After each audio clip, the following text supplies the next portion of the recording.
The old woman's hands, wrinkled maps of a long life, gently lifted the doll from its box. Clara, a restorer of things forgotten by time, saw not a monster but a mystery.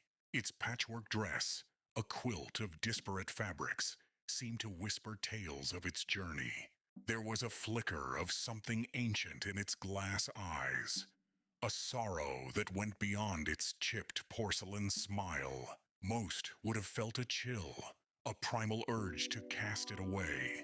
But Clara felt a pull, an intrigue that settled deep in her bones. She had mended broken things her entire life, and this doll, she sensed, was the most broken of them all. Tucked beneath the doll's stiff calico limbs was a small leather-bound journal. Its pages, brittle with age, chronicled a terrible curse. The doll, a vessel for a trapped spirit, required 7 tokens from 7 souls to be set free. As Clara read, the names of the previous 6 victims seemed to materialize in her workshop. She found a faded photograph of a girl named Eliza, a child's drawing signed by a young Alex, and other small, forgotten trinkets that must have been their offerings. Each discovery was a piece of a puzzle, a breadcrumb trail leading through decades of quiet heartbreak. The doll had traveled from hand to hand, a silent harbinger of its own desperate need, leaving a wake of small personal losses.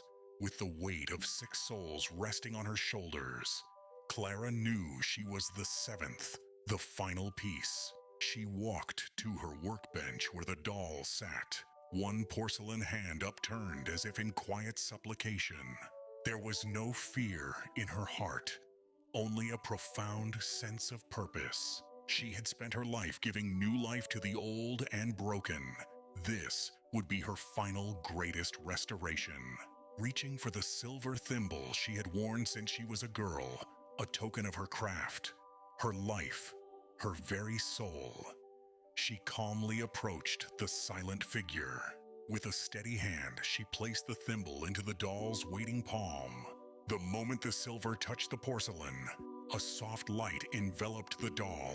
The thimble fused into its hand, becoming one with the ceramic.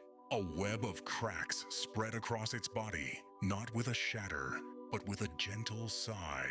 The doll crumbled, dissolving into a fine, shimmering dust upon the workbench.